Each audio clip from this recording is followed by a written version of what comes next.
এখন একমাত্র ঘুমই পারে তার রাগ কমাতে। হালকা করে অভয়ের ঘরের দরজা লাগিয়ে দেয় অনিন্দিতা। সে এতক্ষণ সব কিছুই দেখছিল এবং শুনছিল। নরম সুরে ধীর গলায় সে একা একা বলে ওঠে, আই এম সরি ভাইয়া, আমি জানি তুই খুব কষ্ট পেয়েছিস, কিন্তু কিছু করার নেই। মাঝে মাঝে সারা জীবন কষ্ট পাওয়ার থেকে কয়েকদিন কষ্ট পাওয়ার ঢের ভালো। সায়ারাকে মেসেজ দিয়ে আমি জানিয়েছিলাম তোর বিয়ের কথা, যাতে সে তোর থেকে দূরে থাকে। সবার মনে হয় সুবিধার মেয়ে নয়, শুধু তুই ওকে ভালোবাসার চোখে দেখিস। অভয়ের রুম থেকে সরে আসে অনিন্দিতা। সে জানে সায়রা তার বাবার শত্রুর মেয়ে। বিজনেসের দিক থেকে সায়রার বাবা রাহাত সাহেবের সাথে অনেক শত্রুতা করেছে। প্রথমে শেয়ারিং বিজনেস করেছিল তারা। একসময় রাহাত সাহেবের সমস্ত বিজনেস সায়রার বাবা কেড়ে নিতে চান, যার ফলে রাহাত সাহেব অনেক ক্ষতির সম্মুখীন হন। অভয় এসব ব্যাপারে অবগত হলেও তার বিশ্বাস হয় না সায়রার সঙ্গে এর কোনো যোগসূত্র আছে। তার ধারণা দোষটা সায়রার বাবার। সায়রা এই সম্পর্কে কিছু জানে না। কোনটা ঠিক কোনটা ভুল সেটা আজও কেউ জানে না। এসব ভেবে দীর্ঘ নিঃশ্বাস ফেলে অনিন্দিতা এবং নিজের ঘরে এসে ফোন নিয়ে বসে পড়ে। সকালে, ঐশানী, ঘুম হয়নি? উঠে পড়। বলেই ঐশানীর রুমের দরজা খুলে ঢুকে পড়েন মিসেস দিশা। বেডে বালিশ ও চাদর এলোমেলো হয়ে পড়ে রয়েছে, তবে ঐশানী বেডে নেই।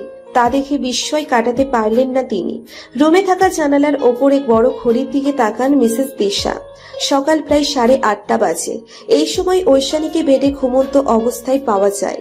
মিসেস দিশাকে সব সময় 3-4 বার করে ডেকে দিতে হয়, তাই আজকের ব্যাপারটা ওনার কাছে পশ্চিম থেকে সূর্য ওঠার মতো। ওয়াশরুম থেকে পানি পড়ার শব্দ শুনে ধ্যান ভাঙে মিসেস দিশার। আগ্রহ নিয়ে এসে দাঁড়ান ওয়াশরুমের সামনে। এবার নিজের চোখে বিশ্বাস করতে পারেন না উনি। শাড়ির আঁচল দিয়ে চোখ মুছে আবারও তাকান। তার গুণধর মেয়ে কাপড় ধুয়ে দিচ্ছে। গলা থেকে ক্ষীণ সুর বের করে বলেন, ঐশানী, তোর কি হয়েছে মা? ঐশানী ভেজা এবং সাবান মাখা পোশাকে পানি ঢেলে মায়ের দিকে তাকায়। তিনি বিচলিত দৃষ্টিতে তাকিয়ে আছেন। কপালের ঘাম হাতের উল্টো পিঠ দিয়ে মুছে বলে, আমার আবার কি হবে মা? তুই আর কাপড়, তুই লাস্ট কবে নিজের কাপড় চোপড় ধুয়েছিস তোর মনে আছে? এটা কার কাপড়? শ্যামলা ঘোড়াটার কোটি। মুখ ফসকে বেরিয়ে এলো শ্যামলা ঘোড়া নামটি। সঙ্গে সঙ্গে তীক্ষ্ণ দৃষ্টি নিক্ষেপ করলেন মিসেস দিশা ঐশানীর দিকে। শ্যামলা ঘোড়া মানে? দেখি দেখি, ওটা তো অভয়ের পোশাক মনে হচ্ছে। কাল যেটা পরে বাড়ি ঢুকেছিলি, তুই ওকে শ্যামলা ঘোড়া ডাকিস? প্রথম দিন ঘোড়ার মতো ছুটছিল তো, আর শ্যামলা নামটা বেশ স্যুট করে ওনার জন্য, তাই মাথায় ওনার জন্য ইউনিক নাম এসছে। এবার মিসেস দিশা থমকে উঠলেন। আবার এক থাপ্পড় লাগাবো, বেয়াদব মেয়ে। কয়েকদিন পর যার সাথে বিয়ে হবে তাকে উল্টাপাল্টা নামে ডাকিস? কোন সাহসে? বিয়ের পর অভয়কে আপনি বলে সম্বোধন করবি, কখনো এসব নামে ভুলেও ডাকবি না। বলেই থেমে গেলেন মিসেস দিশা। কাপড় ধুয়ে দিতে দেখে মেয়ের একটু সুবুদ্ধি হয়েছে ভেবে বেশ কিছু না বলে বিদায় নিলেন সেখান থেকে। ঐশানী ব্যঙ্গ করে বলে উঠল, আপনি বলে ডাকবো? আসছে সম্মানীয় ব্যক্তি, ঠেলায় পড়ে কাপড় ধুয়ে দিতে হচ্ছে, জীবনটা তামা তামা করে ছেড়ে দিল আমার।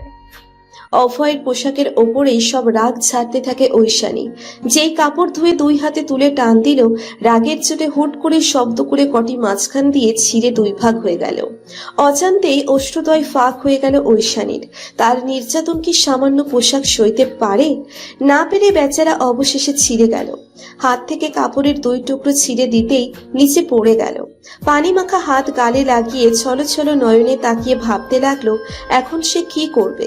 সকাল 10:15। অভয়ের মা মিসেস তনয়া বসে বসে কাঁথা সেলাই করছেন।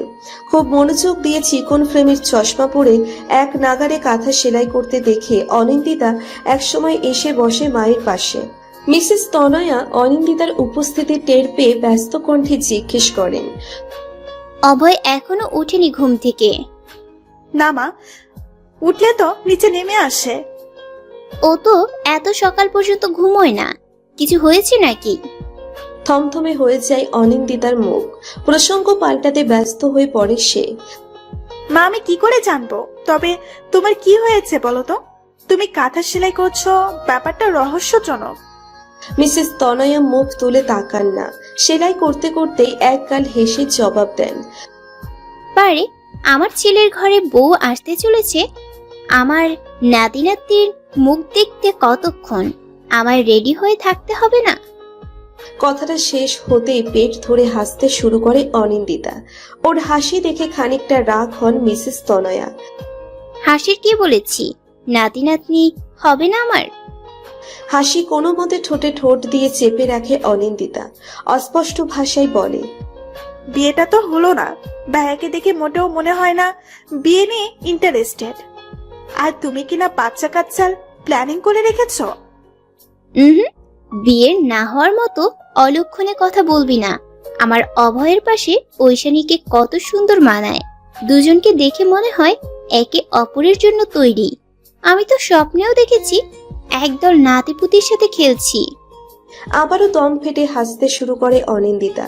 মিসেস তনয়া বিরক্ত হন এবার নিজের মেয়ের প্রতি, তাই ওকে পাত্তা না দিয়ে সেলাইয়ে মনোযোগ দেন। অনিন্দিতার হাসি থামে বাড়ির সদর দরজায় ঠক ঠক আওয়াজে। নুপুরের রিনিঝিনি আওয়াজ ভেসে আসে তাদের কানে, সেই সঙ্গে উঁচু জুতো পরে হাঁটার শব্দ। মিসেস তনয়া এবং অনিন্দিতার কাছে ব্যাঘাত ঘটে। পেছন ঘুরে তাকিয়ে দেখে ঐশানীকে। নীল রঙের লং জামা পরে হাতে একটা ব্যাগ নিয়ে একটু আধটু করে হেঁটে ঢুকছে ঐশানী। তার দু চোখ বাড়ির লোকজনকে খুঁজছে। অনিন্দিতার চিনতে ভুল হয় না ঐশানীকে। সে ছবিতে একবার ঐশানীকে দেখেছে, তাই মেয়েটাকে দেখা মাত্র উঠে ছুটে যায় সে। ঐশানী ভয়ে ভয়ে হাঁটছিল। হঠাৎ তাকে কেউ চাপটে ধরায় চিৎকার করতে যাবে তার আগেই কেউ জোরে জোরে বলে উঠল, ভাবি, ভাবি, ভাবি। ভাবি নামটা শুনে বোকা বনে গেল ঐশানী। বিয়ে না হতেই ভাবি নামটা শোনাই তার উদ্ভট মনে হলো। মুখ দিয়ে বেরিয়ে এলো কথা, বিয়ে না হতেই ভাবি? এই বাড়ির বানর মুখ ছেলের সাথে যে আমি বিয়ে করতে রাজি হয়েছি, শুকরিয়া আদায় করা উচিত। জোরে জোরে হেসে ওঠে অনিন্দিতা। এসে দাঁড়ায় ঐশানীর সামনে। ঐশানী মনোযোগ দিয়ে দেখেও চিনতে পারে না অনিন্দিতাকে। নতুন মুখ, এই মুখ আগে কখনো দেখেনি সে। চিনতে পারলে না? আমি হচ্ছে সেই বানর মুখ ছেলের বোন। অনিন্দিতার হাসি হাসি মুখ দেখে ঐশানীর মুখ থেকে আপনা আপনি বেরিয়ে এলো, চেনার কথাও না। ইভেন ওই বানর মুখ ছেলেকে যে দেখবে সে মানতে রাজি হবে না তুমি ওর বোন। একই মানুষের থেকে দুটো আলাদা প্রোডাক্ট। তোমাকেই আমার ভালো লেগেছে। কথাটা বলে নিজেই থম মেরে গেল ঐশানী। কি বলছে সে? বেশ ইনোসেন্ট চেহারা করে তাকালো সামনে। অনিন্দিতা হেসে বলে, তবে বিয়েটা আমার নিরামিষ ভাইকে করতে হবে। ঐশানী হাসি দিলেও অভয়ের সঙ্গে বিয়ের কথা শুনে তার মোটেও হাসি পাচ্ছে না। তার ইচ্ছে করলো গরম ফুটন্ত তেলে অভয়কে ভাজতে। মা, আমায় একটু কফি বানিয়ে দাও তো তাড়াতাড়ি, মাথাটা ব্যথা করছে। ফোলা ফোলা চোখ মুখ নিয়ে হাই তুলতে তুলতে এলোমেলো চুল নিয়ে ড্রয়িং রুমের বাম পাশে কাঠের ফাঁক ফাঁক সিঁড়ি দিয়ে ধীর গতিতে নেমে আসে অভয়। তাকে দেখে পিলে চমকে ওঠে ঐশানী। তার হাতে থাকা ব্যাগের দিকে তাকায় সে। ব্যাগে আছে তার ধুয়ে এবং ছিঁড়ে দেওয়া নোবেল প্রাপ্ত অভয়ের জামা। নিচে নামতে নামতে অভয়ের চোখে পড়ে ঐশানীকে। এক চোখ থেকে হাত সরিয়ে গমগমে আওয়াজে বলে ওঠে, তুমি এখানে এই সময় কি করছো? ও কি করছে মানে? এবার থেকে তো ওই আসা যাওয়া করবে বাড়িতে। তুই ওকে এসব অদ্ভুত প্রশ্ন করে বিভ্রান্ত করছিস কেন? বলেই এগিয়ে আসেন মিসেস তনয়া। ঐশানী সঙ্গে সঙ্গে ওনাকে সালাম দেয়। সালাম নিয়ে মাথায় হাত রাখেন মিসেস তনয়া। আসলে আন্টি, অভয় ভাই থুরি ওনার কিছু জিনিস আমার কাছে রয়ে গেছিল, তাই দিতে এলাম। তুমি কেন এলে? কি জন্য এলে? এসবের কৈফিয়ত একদম দিতে হবে না। তোমার ইচ্ছে হলেই আসবে, কারণ বাড়িটা তো একসময় তোমাকেই সামলাতে হবে না। ঐশানী একটা প্লাস্টিক মার্কা হাসি দেয়। অভয়ের দিকে বাঁকা চোখে তাকাতেই দেখে অভয় বিড়বিড় করে চলেছে কিছু একটা। একটু পর জোরেই বলে, কফিটা কি পাবো? পাবি না কেন ভাইয়া? আমি আনছি। এক প্রকার দৌড়ে রান্নাঘরে ঢোকে অনিন্দিতা। অভয়ও পেছন ঘুরে ওপরের সিঁড়ির দিকে উঠতে থাকে। পেছন থেকে বাদ সাধেন মিসেস তনয়া। এই ছেলে, এই উপরে কোথায় যাচ্ছিস? মেয়েটা প্রথমবার এসেছে, কথাবার্তা বল, নিচে নাম। বিরক্তির শব্দ নিয়ে থেমে যায় অভয়। মিসেস তনয়া আবারও বলেন, কি হলো, নিচে আয়। আমি এখনো ফ্রেশ হইনি মা। এইদিকে তাকিয়ে বল, তুই ফ্রেশ না হয়ে রুম থেকে কখনো বের হোস না, সেটা আমি জানি। নিচে নাম। মনের উপর জোর খাটিয়ে নিচে নামে অভয়। ঐশানীকে মিসেস তনয়া বসিয়ে দেন সোফায়, নিজেও চলে যান রান্নাঘরে। এই সুযোগের অপেক্ষায় ছিল ঐশানী। ধীরে ধীরে ফোন বের করে কাউকে কল করার ভান ধরে সে। অভয় সেসব দেখেও দেখে না। মেয়েটাকে তার দেখতেও ইচ্ছে করে না, তারও কারণ আছে যথেষ্ট।